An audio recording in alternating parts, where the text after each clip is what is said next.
함께 기도하겠습니다. 아버지 하나님, 감사합니다. 우리에게 새 한 주를 시작할 수 있는 힘과 용기를 주시니 감사합니다. 날이 많이 무덥고 또 더위에 지쳐가는 요즘입니다. 우리의 육신은 날로 쇠하나 우리의 마음만큼은 성령의 시원한 바람 가운데 날마다 살아나기를 원하오니 우리의 마음에 새로운 비전을 주시고 죽은 이름이 아니라 다시 살리신 부활하신 예수님과 함께 다시금 우리 인생 가운데 새로운 시작이 시작되는 부활의 한 주 되게 도와주옵소서. 예수님의 이름으로 기도드립니다. 아멘. 우리 찬송가 350장 찬양하시겠습니다.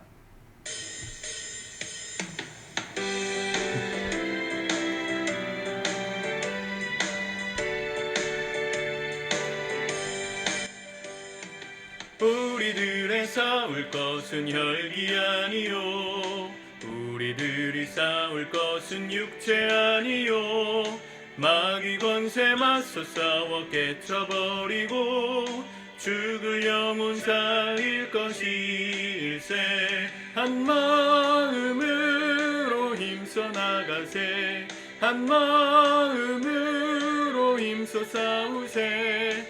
악한 마귀 군사들과 힘써 싸워서 승전고를 이기까지. 우리들의 입은 갑옷 쇠가 아니요, 우리들이 가진 검은 강철 아니요, 하나님께 받아가진 평화의 복음 거룩하신 말씀이로다. 한 마음으로 힘써 나가세, 힘써 싸우세. 악한 마귀 군사들과 힘써 싸워서 승전고를 이기까지.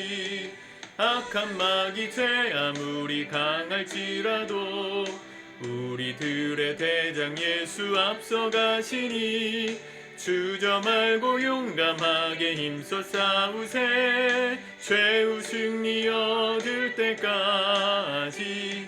한 마음으로 힘써 나가세, 한 마음으로 힘써 싸우세. 악한 마귀 군사들과 힘써 싸워서 승전고를 이기까지.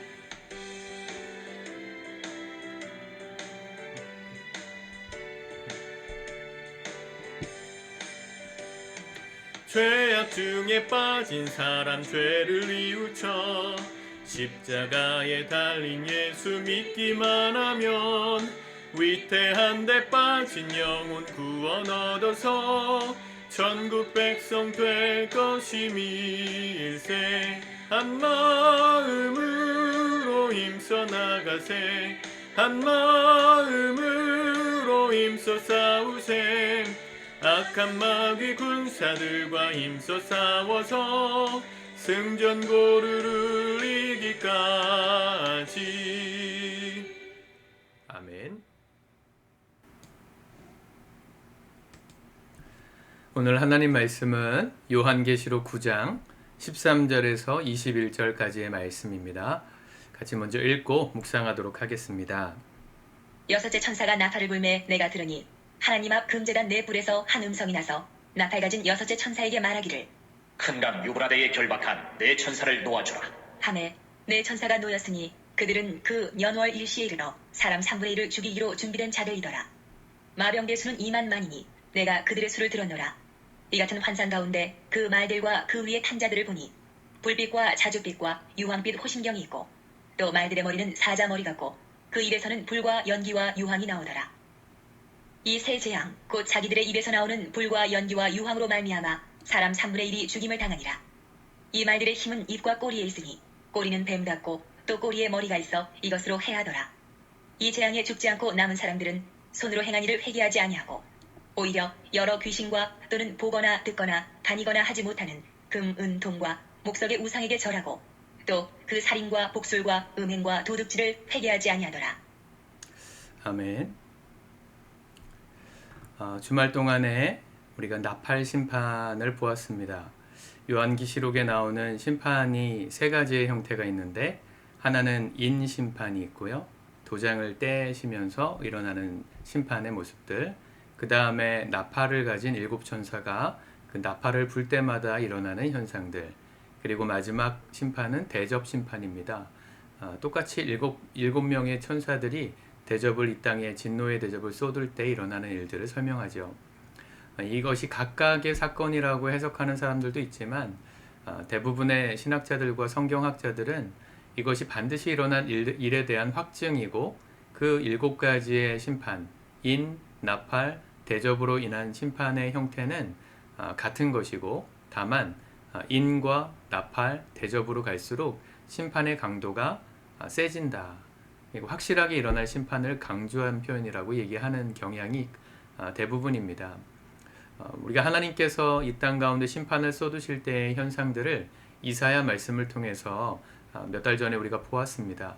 하나님이 이 땅에 심판을 쏟으시며 나타나는 현상들, 경제적인 문제가 생기고 또 어리석은 지도자들이 백성들을 다스리는 이런 악순환이 일어나고 하나님께서 주시는 무서운 결과들이 눈에 보이게 나타난다 그랬습니다. 말씀을 읽을 때도 마찬가지입니다. 어떤 징조가 어떤 의미를 갖느냐 이것보다 더 중요한 건 이와 같은 일이 반드시 있을 것이기 때문에 깨닫고 심판이 이르기 전 회개할 것을 결단하라는 촉구인 거죠. 그 의미를 깨닫고 우리가 죄로부터 멀어지고 하나님께서 기뻐하시는 삶을 살겠다고 먼저 결단하는 그와 같은 일들이 우리에게 있어야 될 반응입니다. 많은 사람들이 이 현상과 계시가 뭘 의미하느냐에 집중하느라 많이 잘못된 가르침에 빠졌습니다. 요즘도 얼마 전이죠. 벌써 7월 초에 어느 만화책에서 내가 본 미래인가요? 뭐 그런 일본 만화인가요? 그런 만화책에서 예언한 그 대재앙의 날이 2025년도 7월 5일이다. 이 말이 막 이렇게 회자가 되면서 또 그 책에서 먼저는 2011년도에 있었던 동일본 대지진 후쿠시마 원전을 터뜨렸던 그 재앙도 예언을 한 게 맞았다는 얘기를 하더라고요. 그래서 진짜는 7월 5일이다. 이래가지고 진짜가 이제 워낙 그 YTN이나 이런 뉴스 채널에서는 거의 매일 그 대재앙설에 관한 뉴스가 하나씩은 뜨더라고요. 사람들이 그런 거에 관심이 많습니다. 실제로 일본 열도에 화산이 터지는 것도 잦아진 것 같고 또 24시간 동안 뭐 지진이 500번이 났네, 1000번이 났네, 1500번이 났네, 대재앙의 전조가 아니냐 이런 얘기들을 사람들은 굉장히 귀담아 들으려고 합니다. 왜 그런 얘기에 관심을 갖는 거죠? 사람들은요 자기도 알지 못하게 끝이 있다는 것에 대한 두려움을 가지고 있기 때문입니다. 하나님을 안 믿는 사람들도요 우리 인생이 마지막이 있을 수 있다. 그러면 생각을 바꾸게 돼요. 내가 지금 뭘 위해서 뛰어가고 있나? 내가 추구하는 건 정말 영원한 것인가? 돌아볼 수밖에 없는 게 인간이에요. 하나님이 인간을 영적으로 지으셨기 때문에 인간의 마음에는요 하나님을 무시해도 그 안에 하나님을 두려워하는 마음이 다 숨어 있습니다. 이러한 자연 현상들을 볼 때 우리가 생각하고 행동해야 될 건 삶을 정결하게 하는 거예요. 뭐 주님이 다시 올 때가 가까웠다 말로만 할 게 아니라 우리가 살아가는 삶의 현재가 점점 우리가 경험하지 못한 세상으로 변하는 걸 볼 때 우리가 취해야 될 행동은 회개입니다. 회개. 돌이키는 겁니다. 6번째 천사가 나팔을 불었습니다. 그랬더니 오늘 제단으로부터 4명의 천사가 놓이죠. 큰 강 유브라데에 결박한 4천사를 놓아주라. 15절에 4천사가 놓였으니 그들은 그 년, 월, 일시에 이르러 사람 3분의 1을 죽이기로 준비된 자들이더라. 그 수가 2만만이었다. 2만만이라는 말은 셀 수 없는 수를 말하는 겁니다. 그 당시에 표기법으로는 큰 숫자를 말하는 표현 중에 한 가지가 만만 이런 표현이었습니다. 다윗과 사울의 골리앗 장면을 생각하시면 아실 수 있죠. 다윗이 골리앗을 쳐 죽이고 백성들 가운데 금이 환영했을 때 사람들이 노래를 불렀잖아요. 사울이 죽인 자는 천천히요, 다윗이 죽은 자는 만만이다. 그 말을 듣고 사울이 이게 확 이제 열받아서 돌잖아요. 생각이 만만, 가장 큰 수를 말하는 겁니다. 2만만이니까 셀 수 없는 수를 말하는 거죠. 셀 수 없는 사람들이 이 심판의 사자 앞에 죽임을 당할 것이다. 계속 말씀드리지만 이 심판의 사자, 천사들의 이미지는 출애굽의 사건을 기억하시면 정확합니다. 출애굽 당시에 10번째 재앙을 내렸던 천사는요, 단 한 명이었어요. 한 명이 내려와서 이 출애굽하는 그 이 애굽 땅의 첫 번째 장자들을 다 죽였거든요. 또 소돔과 고모라를 치실 때를 보면 이 롯을 하나님께서 구원하시기 위해서 천사 둘을 보내시잖아요. 두 명의 천사가 그 땅에 가서 소돔과 고모라를 완전히 멸하셨습니다. 그러니까 천사 한두 사람만 있어도 세상이 멸망당할 만한데 2만만이나 다니고 있으니 세상이 그만큼 극심한 환란이 있을 거라는 거죠. 여러분, 깨어서 기도할 때입니다. 날씨가 더워졌네. 이례적인 폭염이 왔네. 장마가 없어졌네. 그런 현상을 보는 눈의 의미는 회개에 있어요. 아, 내가 이렇게 살면 안 되는 거구나. 끝이 있구나. 정말 끝을 향해서 세상이 나아가고 있구나. 하나님의 심판의 때가 지금 진행 중에 있구나. 이런 걸 깨닫고요. 우리의 삶을 그 하나님의 심판 앞에서 정결케 하면서 준비하는 겁니다. 결혼식을 앞둔 신부가 신랑도 그렇지만 결혼식 날짜까지 자기를 정결하게 지켜가잖아요. 요즘은 그런 문화도 많이 사라지고 있는 게 너무 슬픈 현실인데 원래는 그게 맞죠. 내가 사랑하는 배우자를 위해서 내 몸과 마음을 정결하게 지키는 것, 혼전순결 이런 것들에 대한 가치가 너무 소중한데 요즘 사람들은 오히려 반대로 생각하는 것 같더라고요. 이제 처녀 총각으로서 즐길 수 있는 때는 끝난다. 남은 기간 결혼식 전까지 마음껏 총각 파티하고 이러자 하면서 타락하는 사람들이 많아요. 그러다 보니까 세상의 가정들이 자꾸 쉽게 깨지는 겁니다. 서로를 사랑하는 마음으로 어떻게 준비해야 될지에 대한 마음이 없는 사람들끼리 사니까 그 결혼이 힘이 있을 수가 없죠. 하나님을 믿는 우리의 신앙도 그래요. 주님 다시 오실 걸 말씀하셨고 다시 반드시 오실 건데 그날을 믿는다면 우리가 준비해야 되는 게 마땅한 거죠. 정결하게 준비된 신부로서 신랑이신 예수님을 맞이할 준비를 하는 삶, 그게 마지막 때를 사는 우리의 지혜입니다. 그런데 그때 되면 그러지 않을 거라 그랬어요. 18절에 보면 이 세 재앙이 곧 자기들의 입에서 나오는 불과 연기와 유황으로 말미암아 사람 3분의 1이 죽임을 당하니라. 사람 3분의 1이나 죽었는데 20절 이 재앙이 죽지 않고 남은 사람들은 손으로 행한 일을 회개하지 아니하고 오히려 도리어 여러 귀신과 또는 보거나 듣거나 다니거나 하지 못하는 금은동과 목석의 우상에게 절하고 살인과 복술과 음행과 도둑질을 회개하지 아니하더라. 사는 대로 살았다는 얘기입니다. 이런 걸 보면서도 아유 난 안 죽었구나. 나는 이 재앙이 면해졌구나. 이러고 넘긴다는 거죠. 일본 대지진이 일어난다. 두려워하지만 나만 안 죽으면 되는 거예요. 사람들 안에 이런 마음이 있으니까 심판을 피해가기만 하면 된다는 마음이 있으니까 여전히 회개하지 않고 내가 살던 대로 죄짓고 사는 겁니다. 그러지 말라는 겁니다. 성경이 이 얘기를 왜 썼겠습니까? 깨달으라는 거예요. 돌이키라는 거예요. 하루라도 그 심판이 우리에게 닥치기 전에 회개해라. 그런데 그날에는 회개하지 않는 자가 더 많을 거라 성경이 예언하고 있죠. 예수님도 하신 말씀이에요.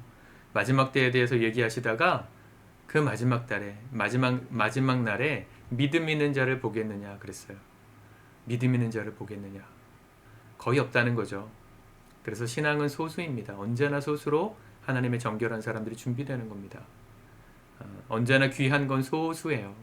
황금을 채취하는 장면을 본 적이 있는데 금을 걸러내기 위해서 원석을 캐가지고 그걸 물에다가 막 이렇게 희석해가지고 그 안에서 이제 사금, 이 보석의 원석들을 골라내는데요. 하루 종일 걸려요. 이만큼을 캐내가지고 그걸 사람들이 고생해서 캐가지고 이만큼의 금을 얻어요. 그러면 그렇게 기뻐해요. 여러분 귀한 건 소수예요. 여러분 다 쓸어버리는 심판의 때에 다 쓸려나가는 그런 보석을 감싸놓고 있는 그런 흙더미처럼 사시겠습니까? 아니면 그 안에서 발견되는 귀한 보석처럼 준비되시겠습니까? 믿음의 길은 그래서 좁은 길을 가는 겁니다. 나를 따르는 자는 좁은 길로 와야 한다. 내가 가는 길은 좁은 문이다. 그러셨습니다. 아무나 가지 않는다고. 신앙은 남들이 선택하지 않는 길을 택하는 게 신앙입니다. 주님이 가라 하신 말씀 붙들고 누가 뭐라 하든 누가 어떻게 살든 상관하지 않고 내게 주신 진리의 길을 가는 거. 그게 귀한 사람입니다. 여러분들의 삶이 오늘 그렇게 귀하게 준비되시길 바랍니다. 회개할 거 회개하고 또 정직하게 주 앞에 살아감으로 이번 한 주도 덥지만 힘들지만 힘내서 승리하는 우리 모두 되었으면 좋겠습니다. 기도하겠습니다. 하나님 감사합니다. 마지막 때가 가까워 옴을 우리가 몸으로 느낍니다. 하루하루 길거리를 걸어다니는 것조차 힘들 만큼 무더위에 시달리고 있지만 이럴 때 우리가 기억해야 되는 심판의 때 주님 다시 오실 것을 생각하며 살아가야 될 말씀을 깨닫게 하시고 들려주시니 감사합니다. 마지막 때 주님 앞에 서 있는 소수의 정금 같은 사람들로 우리 사랑하는 다시 본교회 성도들 세워져 있게 도와주시고 오늘 큰 믿음의 하루를 또 하루 살아갈 수 있도록 우리의 삶 속에 동행하여 주시옵소서. 예수님의 이름으로 기도드립니다. 아멘.